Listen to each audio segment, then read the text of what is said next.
Dari informasi penting bagi pensiunan dari Taspen pada malam hari ini.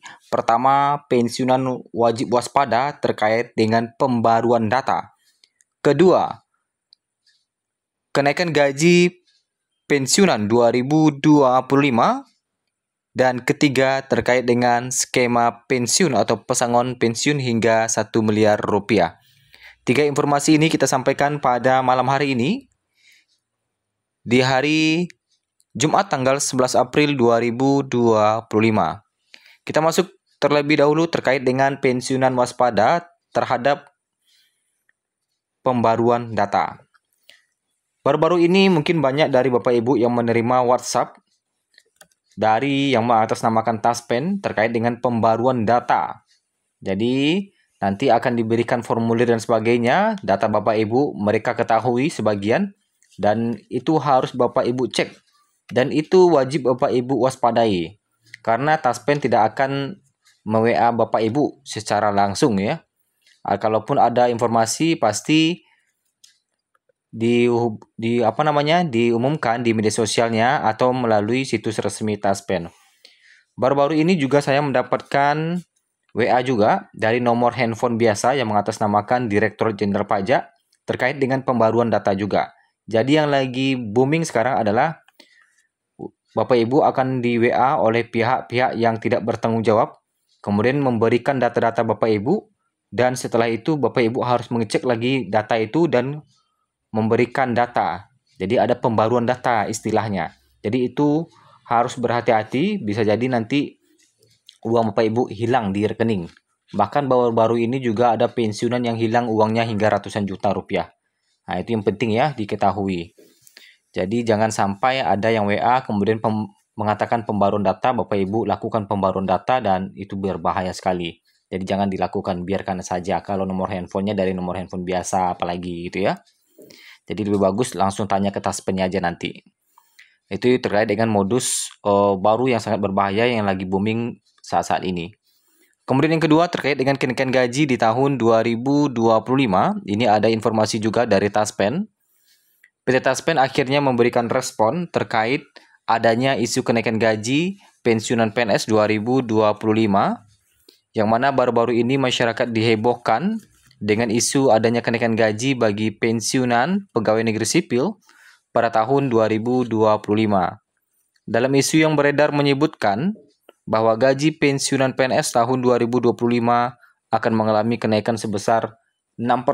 Nah, kalau kemarin 16%, sekarang lagi ada 6% katanya. Untuk merespon isu yang beredar, akhirnya PT Taspen selaku penyalur gaji pensiunan buka suara. Melalui kolom komentar di akun Instagram resminya, PT Taspen menyebut bahwa pihaknya belum menerima surat edaran resmi dari pemerintah terkait dengan isu kenaikan gaji pensiunan PNS tahun 2025. Halo Sobat Taspen, saat ini Taspen belum menerima surat edaran resmi dari pemerintah terkait kenaikan gaji peserta pensiun, tulis Taspen melalui akun resminya. Selain itu, PT Taspen juga meminta agar peserta pensiunan PNS juga menunggu informasi resmi di sosial media resmi milik PT Taspen. Mohon menunggu informasi resminya melalui sosial media atas nama PT Taspen yang bercentang biru lanjutnya. Keterangan dari PT Taspen ini sekaligus menepis tentang isu kenaikan gaji pensiunan PNS tahun 2025. Adanya respon dari PT Taspen menunjukkan bahwa gaji pensiunan PNS di bulan Mei 2025 masih sama seperti bulan-bulan sebelumnya. Adapun gaji pensiunan PNS ini diatur dalam Undang-Undang Nomor 11 Tahun 1969. Nah, undang-undang terbaru dari gaji pensiun ini adalah PP Nomor 8 Tahun 2024 yang telah mengalami kenaikan sebesar 12%. Yang mana untuk pensiunan golongan 1 mendapatkan gaji pokok tertinggi hingga 2.256.000. Kemudian golongan 2 mendapatkan gaji pokok tertinggi hingga 3.428.000.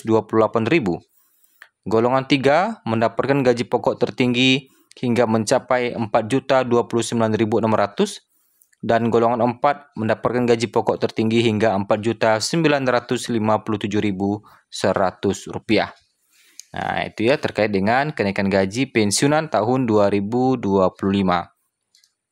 Kemudian pensiunan PNS kini lebih tenang dengan BPJS Kesehatan. Ini ada juga informasi terbaru.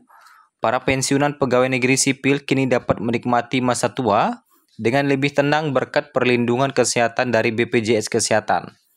Dengan menjadi peserta JKN, mereka memiliki akses ke layanan medis tanpa harus cemas dengan beban biaya yang tinggi.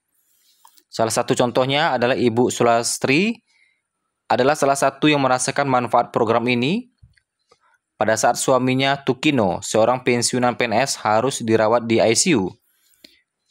Yang pertama, bulan September, sudah nggak bisa buka mulut dan mata, katanya. Sulastri juga merupakan pensiunan guru TK ini menjelaskan, awalnya sang suami terkena stroke, kemudian ada lagi penyakit yang lainnya, dan merasa bermanfaat dengan adanya atau merasa terbantu dengan hadirnya program JKN. Nah, ini ya. Kemudian terkait dengan skema pensiun. Nah, ini skema pensiun di tahun 2025 yang masih kita nantikan kabarnya bagaimana dan kapan mulai direalisasikan. Sebagaimana yang kita ketahui bersama bahwa pemerintah saat ini tengah membahas terkait dengan skema pensiun mana yang terbaik bagi pensiunan. Karena skema pensiun yang ada saat ini adalah sangat membebani APBN dalam jangka waktu panjang dari segi anggaran. Karena dari tahun ke tahun, beban biaya operasional saja itu tinggi. Ditambah lagi dengan semakin banyaknya jumlah PNS yang pensiun. Dari tahun ke tahun yang bertambah, otomatis ini membuat APBN membengkak. Dan ini terasa menjadi beban bagi negara. Dan saat ini, pemerintah tengah melakukan pematangan terkait skema pensiun ini. Menurut beberapa sumber, skema pensiun ini ada yang mengatakan bahwa akan mulai diterapkan pada tahun 2025. Dan sekarang sudah memasuki bulan April dan sebentar lagi memasuki bulan Mei 2025. Hingga saat ini pemerintah masih belum menerbitkan aturan terkait dengan skema pensiun ini.